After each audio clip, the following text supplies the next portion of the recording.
పంచారామాల్లో ఒకటైన సామర్లకోట శ్రీ చాళుక్య కుమార భీమేశ్వర స్వామి టెంపుల్ చూసేద్దాం రండి.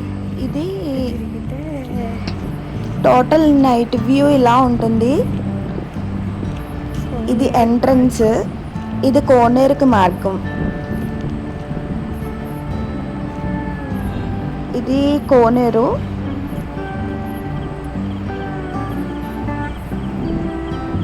ఇక్కడ నుంచి టెంపుల్కి 100 మీటర్స్ దూరం ఉంటుంది.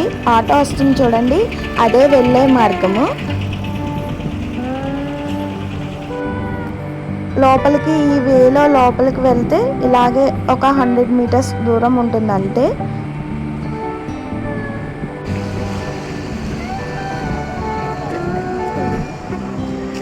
ఫస్ట్ రైట్ సైడ్ మనకి అన్నదాన సత్రం కనిపిస్తుంది. దీనికి ఆపోజిట్లోనే టెంపుల్ ఉంటుంది. కార్తీక మాసం 30 days మార్నింగ్ నైట్ కూడా ఇక్కడ ఉచిత అన్న సంతర్పణ జరుగుతుంది. ఇది టెంపుల్ ఎంట్రన్స్ చూడండి. ఇదంతా పార్కింగ్ ఏరియా. ఫుల్ లైటింగ్తో ఉంది టెంపుల్ మొత్తం. మీరు నైట్ కనుక వస్తే ఇలా చూడొచ్చు.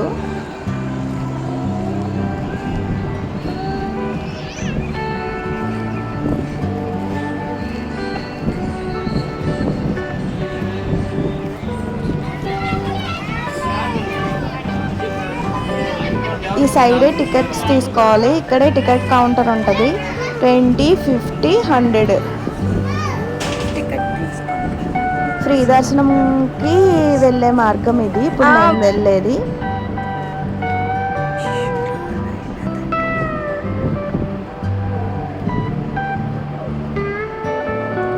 ఉచిత మార్గమునకు దారి.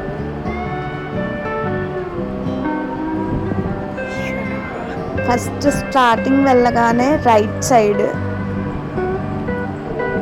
ఆ పైన చూడండి, ఇక్కడ వినాయకుడు ఉంటాడు.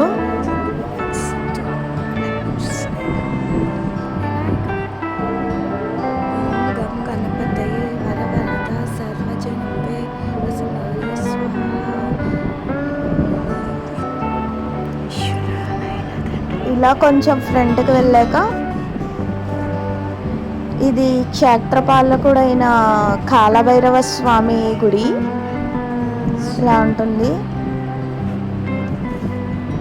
ఇక్కడ నుంచి ఇలా వెళ్తే కోనేరుకి మార్గం వస్తుంది. టోటల్ టెంపుల్ వ్యూ చూడండి. ఇక్కడ నుంచి టోటల్ టెంపుల్ వ్యూ కనిపిస్తుంది.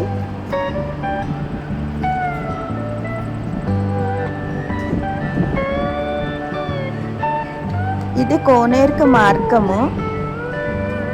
టెంపుల్ వే కూడా ఇదే ఫ్రీ దర్శనానికి. మీరు వచ్చినప్పుడు కొబ్బరికాయ ఇక్కడ కొట్టేసుకుని వెళ్ళాలి లోపలికి.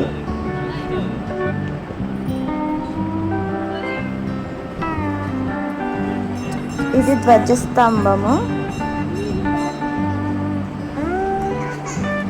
ఇక్కడే ఆకాశ దీపం కూడా పెడతారు.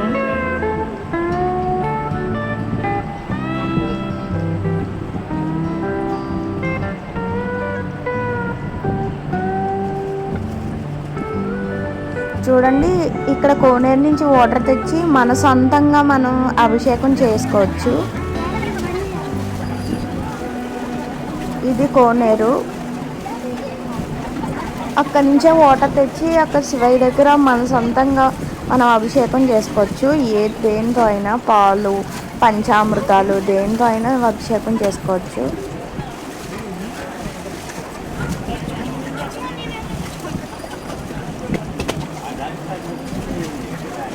అక్కడి నుంచి లెఫ్ట్కి వెళ్తే ఇక్కడ ఆంజనేయ స్వామి ఉంటారు. కంపల్సరీ వెళ్ళండి. ఈయన ఆంజనేయ స్వామి.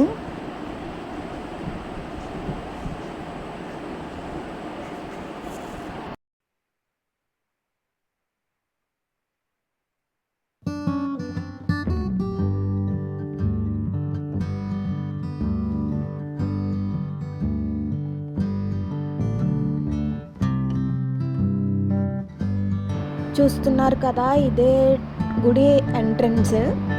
మనం ఎంటర్ అవ్వగానే అతిపెద్ద నంది ఇక్కడ ఉంటారు. మనం శివుడికి దగ్గరికి ఎప్పుడు వెళ్ళినా ఫస్ట్ నందితో చెప్పి నేను వచ్చాను అని చెప్పి శివుడి దగ్గరికి దర్శనానికి వెళ్ళాలి. ఇది ఓంకారనాదం గంట చూడండి. ఇక్కడ నంది దగ్గర నుంచి చూస్తే ఇక్కడ శివయ్య కనిపిస్తారు మనకి. ఈ క్షేత్రంలో 14 అడుగుల శివలింగం ఉంటుంది. మనం ఫస్ట్ మొదటి అంతస్తులో ఉన్నాము, ఇప్పుడు ఫస్ట్ అంతస్తుకి వెళ్తున్నాము. ఇది మెయిన్.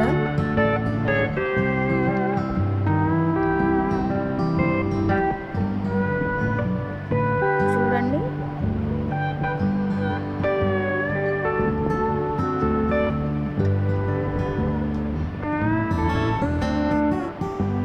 ఇది పై అంతస్తులో ఉన్న శివలింగం చూపిస్తాను రండి.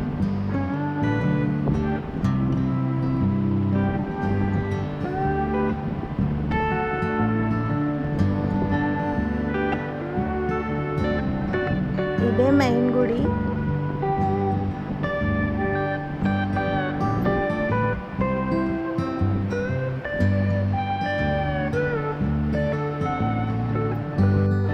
అసలు పంచారామాలు ఎలా ఏర్పడ్డాయో ఒక కథ రూపంలో వినేద్దాం. ఆంధ్రప్రదేశ్ రాష్ట్రంలో పంచారామాల పుట్టుకకు సంబంధించిన అనేక పురాణ కథలు ప్రచారంలో ఉన్నాయి. అయితే అందులో ఒకటైన శ్రీనాథుడు రచించిన భీమేశ్వర పురాణం ప్రకారం క్షీరసాగర మదనంలో ఉద్భవించిన అమృతాన్ని మహావిష్ణువు మోహిని రూపం ధరించి దేవతలకు రాక్షసులకు పంపిణీ చేశాడు.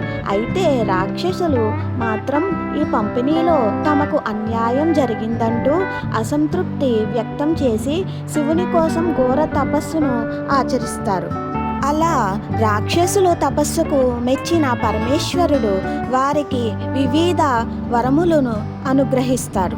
ఆ శక్తులతో రాక్షసులు దేవతలను అనేక ఇబ్బందులకు గురి చేస్తారు.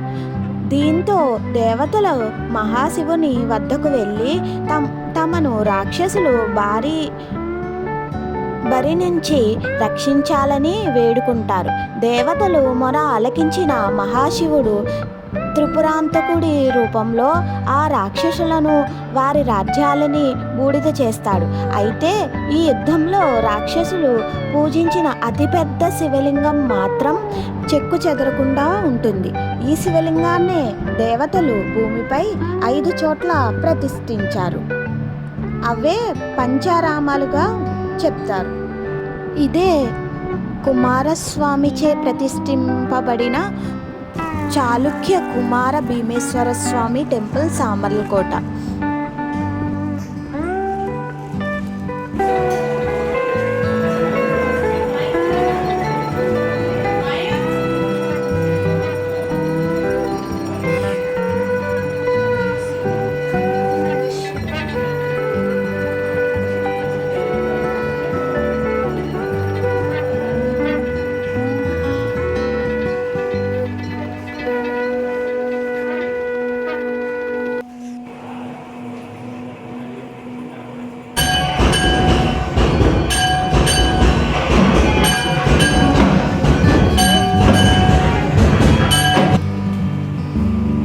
ఇలా శివుని దర్శనం అయిపోయాక కిందకు వస్తే ఇదే బాలా త్రిపుర సుందరి.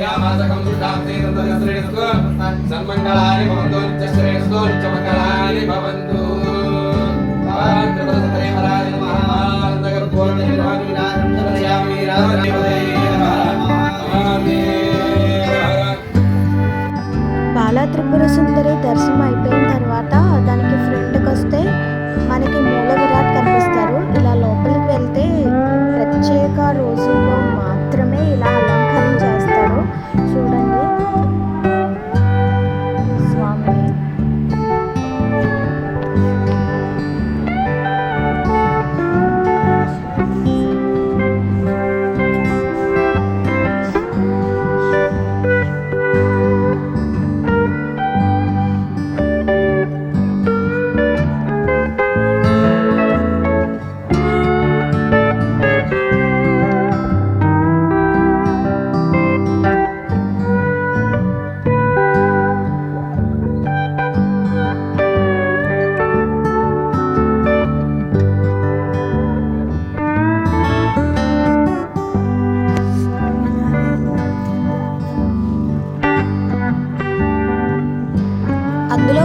విషయాలు చూసేద్దాం రండి.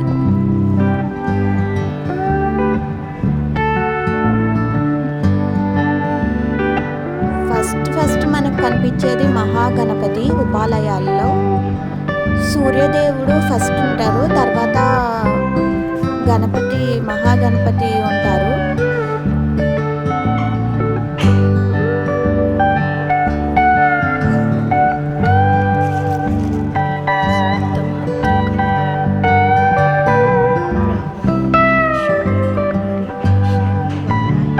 వీళ్ళు సప్తమాతృకలు.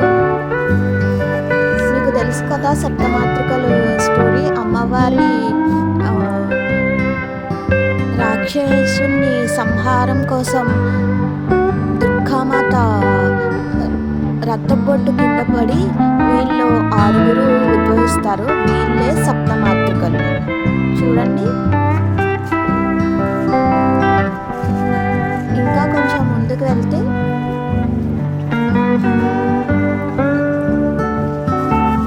మనకి తర్వాత దర్శనం ఇచ్చేది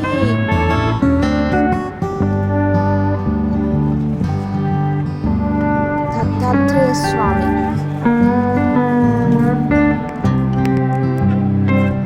మీరు ఈ టెంపుల్కి వచ్చినప్పుడు